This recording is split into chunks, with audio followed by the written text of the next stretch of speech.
We do have a couple questions for everyone, so if you all could turn your cameras on, that would be great. Hello. Alrighty. Where should we go? One of our questions is, to any or all, how has this last year surprised you in your creativity or in your expression?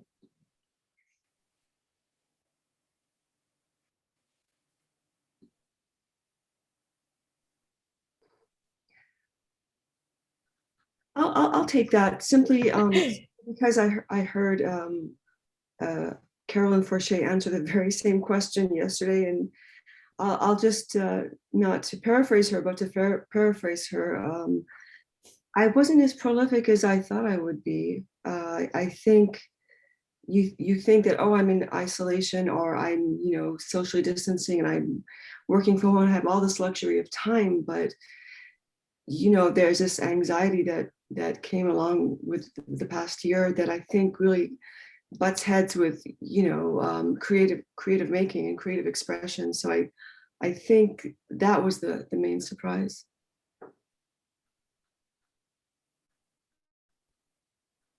Yep, that's it.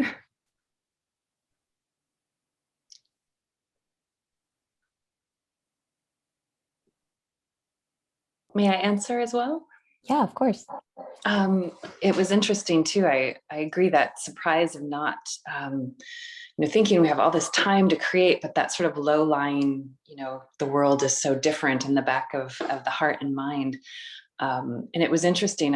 In writing my book, which was published before all this happened, it took a friend of mine to point out that I'd sort of foreshadowed what I ended up doing this year in a way, because pretty much in the time from when COVID was announced and the world shut down to now, I ended up getting engaged, married, and building a house. And so I ended up kind of doing some of the things that I'd written about in terms of building things that are both visible and invisible. And just today, shoveling gravel and thinking of Saint Teresa and this architect. And so learning that creativity process, even though I've written far less than I've ever written this year, I'm realizing the beauty of poetry in just all of the everyday, like it's transcended the page in a way that I'm looking forward to revisiting when I do revisit the page, which might be a while because there's still a mountain of gravel out there. But it's been fun and hard and good all at once. So good question.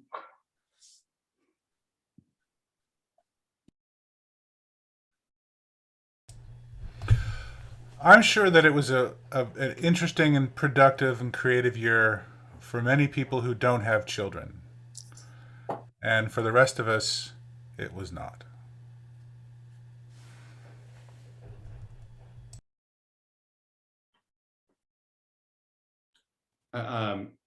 Yes, Ed, yes.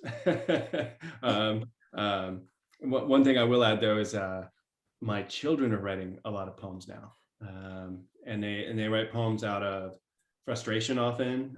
They write poems out of what they are wishing for, and it's both delightful, but also sometimes a little, I don't know, you wonder the impetus for them. They write them as sort of like a screeds or pronouncements of their dissatisfaction with the current things. But some of them are also quite good. So.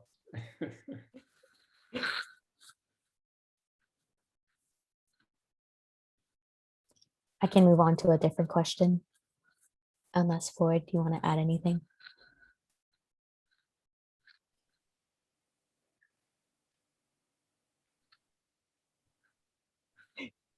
Okay, our another question is, I'm loving each and every one of the readings. In response to what Joe just said, I'm curious how many of you are sharing this experience. I think that was to Joe's comment about being in isolation or not being able to read and not reading and being in a writing community. So I guess this person is asking, can anyone relate to that?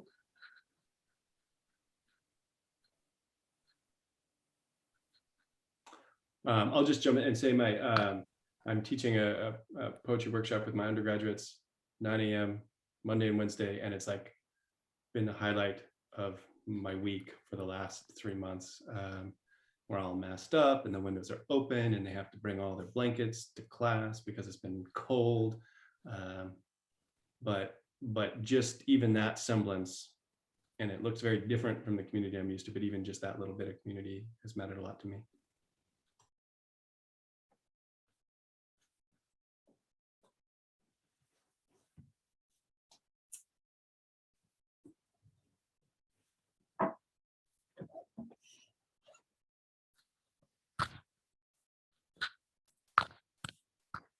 Just to kind of clarify, I guess any other way that you all are experiencing community right now? I mean, not much. A lot of the ways that we set out to try to maintain some sort of community at the beginning of it all fell apart because they were still based on some needing to be around each other, and then there's so much to take care of it. But then some other things emerged, and I ended up being part of 2 book groups, one discussing poems and one discussing novels, people all over the country who were not close friends by and large. And it has been easier to have a social life through Zoom and email about shared interests than it has been to maintain lifelong friendships using the same materials, which I don't understand, but I'm grateful for it.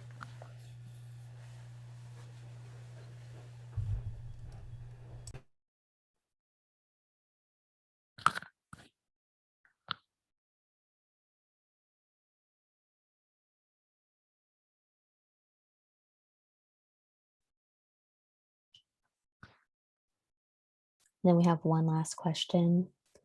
It's kind of like a 3-part or 4-part question. So yeah, let's just try it. So many of you draw from personal memory in your poems. What are you doing with memories when you bring them into poetry? Is it enough to evoke memory, or is the poem trying to shape it, to bring it to life, or to bring it to light an epiphany or wholeness to the fragments of memory? So that's kind of 1 or 2 parts. And then the last part is what makes personal memories important to the collective identity?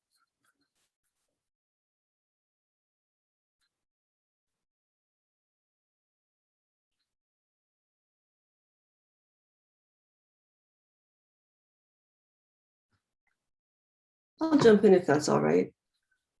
I look at memory quite a bit in my poems. I look at specifically memory and trauma, and how trauma can shape subjective memory and individual memory.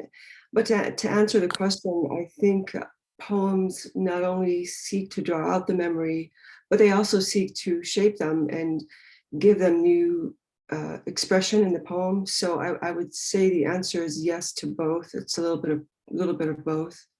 So it's calling on that memory and then just giving it like a vehicle. And I think memories are important. I think it was the philosopher Foucault who said that all humans have a story, and that history is it's very selective, but all of us have fragments of the overarching narrative of the human story to share. So I think relying on memory and sharing memory, it just enriches our sense of, being alive together.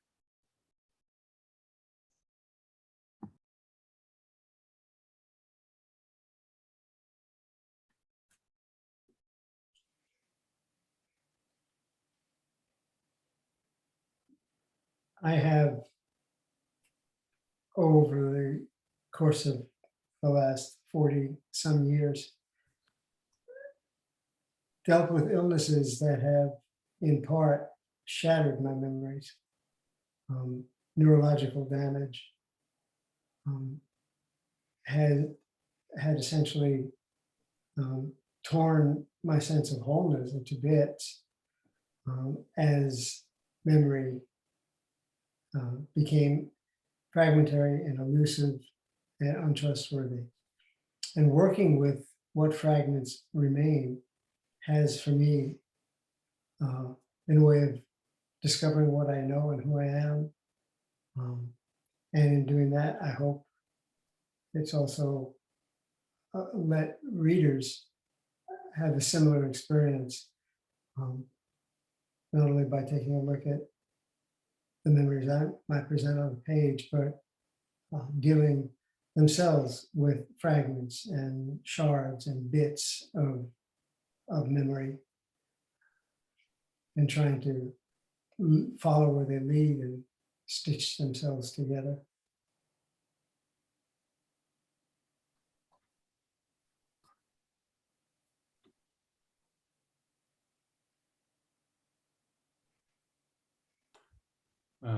I'll jump back into teaching to answer, but very often I'll have students come into my office and we'll be sort of talking about a poem, but they'll eventually start to tell me about something that happened to them, something that mattered to them, and it's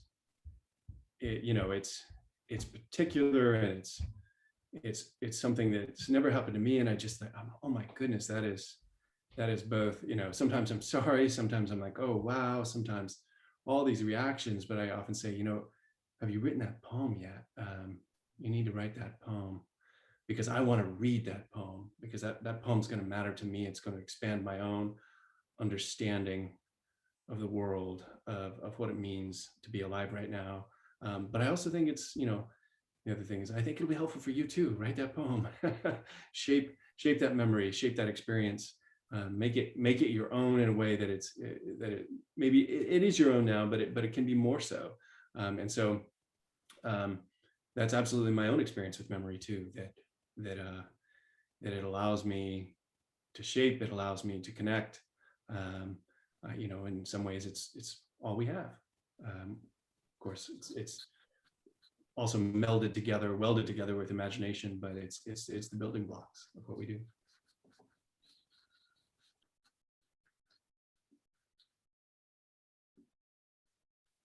I don't think we have any other questions, but I just want to thank you all so much for sharing your work tonight. It was so great to see you all kind of together in one space. Susan, did you want to say anything? Oh, just thank you all for being here. Thanks to the audience, and thanks to the poets. And it's, like Jessica said, it's just really great to, if we can't be in person, it's great to be in a Zoom webinar with you, all of you. And it's just such a great range of work here, and such amazing poets. So Oregon is very rich in poets. Thank you. Thank you all.